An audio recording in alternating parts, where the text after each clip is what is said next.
Hello दोस्तों, कैसे हो आप सब। आशा करता हूँ कि सब अच्छे होंगे। तो चलिए आइए स्टार्ट करते हैं आज का वीडियो। और आज के वीडियो में हम करने वाले हैं सीडीपी के 15 महत्वपूर्ण प्रश्न करने वाले हैं जो लगभग हर सीटेट में पूछे जाते हैं। तो चलिए दोस्तों स्टार्ट करते हैं पहले प्रश्न से।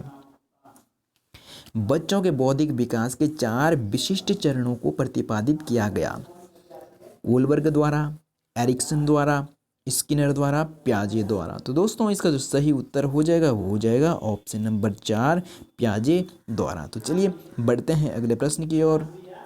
अगला जो दोस्तों प्रश्न है, निम्नलिखित में से किस चरण में बच्चे अपने समवयस्क समूह के सक्रिय सदस्य बन जाते हैं? किशोर अवस्था, शैशवावस्था, वयस्क अवस्था और बाल्यावस्था। तो दोस्तों इसका जो सही उत्तर हो जाएगा वो हो जाएगा ऑप्शन नंबर फर्स्ट। इसका क्या हो जाएगा? सही उत्तर हो जाएगा। तो चलिए दोस्तों बढ़ते हैं अगले प्रश्न की ओर। अगला दोस्तों प्रश्न है प्रश्न नंबर 3।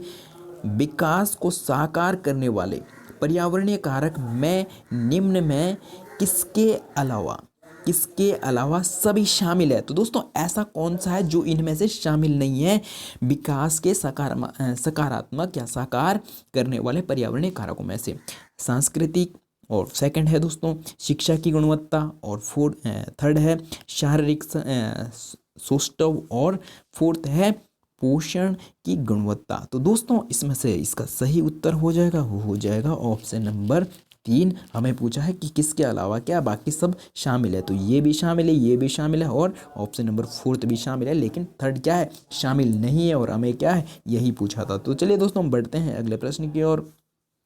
अगला जो दोस्तों प्रश्न है, विकास अनवरत प्रक्रिया है, यह विचार संबंधित है अंतर संबंध सिद्धांत का, और निरंतरता का सिद्धांत, एकीकरण का सिद्धांत, और अंतःक्रिया का सिद्धांत। तो दोस्तों इसका जो सही उत्तर हो जाएगा ऑप्शन नंबर सेकंड। इसका क्या हो जाएगा? सही उत्तर हो जाएगा निरंतरता का सिद्धांत। तो चलिए बढ़ते हैं अगले प्रश्न की ओर। अगला दोस्तों प्रश्न है प्रश्न नंबर 5। बच्चों के भाषाई विकास का महत्वपूर्ण चरण कौन सा होता है? शिशु अवस्था, बाल्यावस्था, किशोर अवस्था और वयस्क अवस्था। तो दोस्तों इसका जो सही उत्तर हो जाएगा ऑप्शन नंबर 3, किशोर अवस्था। इसका सही उत्तर हो जाएगा। तो चलिए दोस्तों बढ़ते हैं अगले प्रश्न की ओर। अगला जो दोस्तों प्रश्न है, एल्बर्ट बेंडूरा दंड का वह सकारात्मक नैतिक विकास की कुंजी है। और सेकंड ऑप्शन है अच्छी शिक्षा सकारात्मक नैतिक विकास की कुंजी है। और थर्ड ऑप्शन स्वनियमन सकारात्मक नैतिक विकास की कुंजी है। और फोर्थ ऑप्शन है अमूर्त तर्क सकारात्मक नैतिक विकास की कुंजी है। तो दोस्तों इसका जो सही उत्तर हो जाएगा बेंडूरा के अनुसार ऑप्शन नंबर 3 क्या हो जाएगा? सही ऑप्शन हो जाएगा। स्वनियमन सकारात्मक नैतिक विकास की कुंजी है। तो चलिए दोस्तों बढ़ते हैं अगले प्रश्न की ओर। इसका जो सही उत्तर हो जाएगा ऑप्शन नंबर 3। बढ़ते हैं अगले प्रश्न की ओर।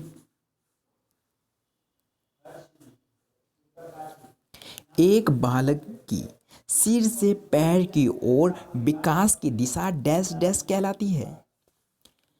सेपोलोकोडल, समीप से दूर, कोडोसेप्लिक, और दूर से समीप। तो दोस्तों इसका जो सही उत्तर हो जाएगा वो हो जाएगा ऑप्शन नंबर फर्स्ट। इसका क्या हो जाएगा? सही उत्तर हो जाएगा, जिसे सिरोस पदोन्मुखी भी कहा जाता है। तो चलिए दोस्तों बढ़ते हैं अगले प्रश्न की ओर। अगला जो दोस्तों प्रश्न है प्रश्न नंबर 8। प्रारंभिक शिशु देखभाल एवं शिक्षा को कहा जाता है? ICDS, और ECCE, MDMS, और DIET। तो दोस्तों इसका जो सही उत्तर हो जाएगा वो हो जाएगा ऑप्शन नंबर 2। इसका सही उत्तर हो जाएगा। दोस्तों ECCE की फुल फॉर्म होती है एलिमेंट चाइल्ड केयर एजुकेशन। तो दोस्तों ई से क्या हो जाएगा? एलिमेंट हो जाएगा, और पहले सी से फर्स्ट सी से हो जाएगा चाइल्ड, और सेकंड सी का मतलब हो जाएगा दोस्तों केयर, और ई का मतलब हो जाएगा education. Element child care education. तो चलिए दोस्तों बढ़ते हैं अगले प्रश्न की ओर। और प्राथमिक शिक्षा देखभाल एवं शिक्षा को कहा जाता है, क्या कहा जाता है? Element child care education. तो चलिए दोस्तों बढ़ते हैं अगले प्रश्न की ओर। अगला जो दोस्तों प्रश्न है, किशोरावस्था बड़े संघर्ष, तनाव, तूफान तथा विरोध की अवस्था है। यह कथन है किसका? रम्सफील्ड का और E.L. किलपैट्रिक का और सिप्सन का और स्टैनी हॉल का। तो दोस्तों इसका जो सही उत्तर हो जाएगा वो हो जाएगा ऑप्शन नंबर 4 सही उत्तर हो जाएगा। किशोरावस्था बड़े संघर्ष, तनाव, तूफान तथा विरोध की अवस्था है और ये कथन है स्टैनी हॉल का। तो चलिए दोस्तों बढ़ते हैं अगले प्रश्न की ओर। अगला दोस्तों प्रश्न है प्रश्न नंबर 10, बाल्यावस्था को संवेगात्मक विकास का अनोखा काल कहा है। किसने कहा है? E.L. Thorndike, J.B. Watson, B.F. Skinner, Kohlberg एवं ब्रूंश। तो दोस्तों इसका जो सही उत्तर हो जाएगा वो हो जाएगा ऑप्शन नंबर 1। इसका क्या हो जाएगा? सही उत्तर हो जाएगा E.L. थॉर्नडाइक के अनुसार क्या है? बाल्यावस्था को संवेगात्मक विकास का अनोखा काल कहा जाता है। तो चलिए दोस्तों बढ़ते हैं अगले प्रश्न की ओर। अगला जो दोस्तों प्रश्न है, प्यूबर्टी का तात्पर्य किस अवस्था से संबंध है? प्यूबर्टी का तात्पर्य किस अवस्था से संबंधित है? तो दोस्तों ऑप्शन है शैशवावस्था, बाल्यावस्था और वयस्कावस्था और किशोरावस्था। तो दोस्तों इसका जो सही उत्तर हो जाएगा वो हो जाएगा ऑप्शन नंबर 4। इसका सही उत्तर हो जाएगा किशोरावस्था। तो प्यूबर्टी किससे संबंधित है? किशोर अवस्था से संबंधित है। तो चलिए दोस्तों बढ़ते हैं अगले प्रश्न की ओर।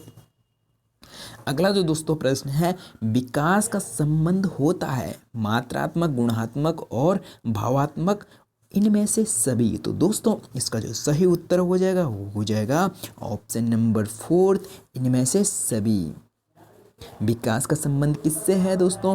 विकास का संबंध मात्रात्मक भी होता है, गुणात्मक भी होता है और भावात्मक भी होता है। तो इसलिए ऑप्शन नंबर 4 क्या हो जाएगा? सही उत्तर हो जाएगा। तो चलिए दोस्तों बढ़ते हैं अगले प्रश्न की ओर। अगला जो दोस्तों प्रश्न है, मानवीय विकास कुछ निश्चित सिद्धांतों पर आधारित होता है। इनमें से कौन सा सिद्धांत मानवीय विकास का सिद्धांत नहीं है? कौन सा मानवीय विकास का नहीं है? तो दोस्तों ऑप्शन है सामान्य से विशिष्ट, सामान्य से विशेष और निरंतरता और श्रृंखलाबद्ध और लास्ट है प्रतिवर्ती। तो दोस्तों बाकी तो ये क्या है, सभी क्या हो जाएंगे? मानवीय विकास के सिद्धांत है। लेकिन प्रतिवर्ती, तो दोस्तों विकास कभी ऐसा नहीं होता है कि आज मेरा विकास क्या है, तेजी से आगे की ओर बढ़ रहा है और कल पीछे की ओर आ जाएगा। तो ऐसा नहीं होता। तो विकास क्या है? निरंतर आगे बढ़ता रहता है। तो दोस्तों इसका जो सही उत्तर हो जाएगा वो हो जाएगा ऑप्शन नंबर 4 क्या हो जाएगा? सही उत्तर हो जाएगा, क्योंकि हमें पूछा है कौन सा विकास का सिद्धांत नहीं है इनमें से। तो कौन सा नहीं है? प्रतिवर्ती का सिद्धांत विकास का सिद्धांत नहीं है। तो चलिए बढ़ते हैं अगले प्रश्न की ओर। अगला जो दोस्तों प्रश्न है, ब्लूम का वर्गीकरण श्रेणीबद्ध संगठन है। तो दोस्तों पहला ऑप्शन है उपलब्धि लक्ष्य है और सेकंड है पाठ्यक्रम घोषणाएं और थर्ड है पठन कौशल और फोर्थ है संज्ञानात्मक उद्देश्य। तो दोस्तों इसका जो सही उत्तर हो जाएगा वो हो जाएगा ऑप्शन नंबर 4 क्या हो जाएगा? सही उत्तर हो जाएगा संज्ञानात्मक उद्देश्य। ब्लूम का वर्गीकरण श्रेणीबद्ध संगठन तो किससे हो जाएगा दोस्तों? संज्ञानात्मक उद्देश्य से हो जाएगा। तो चलिए बढ़ते हैं अगले प्रश्न की ओर।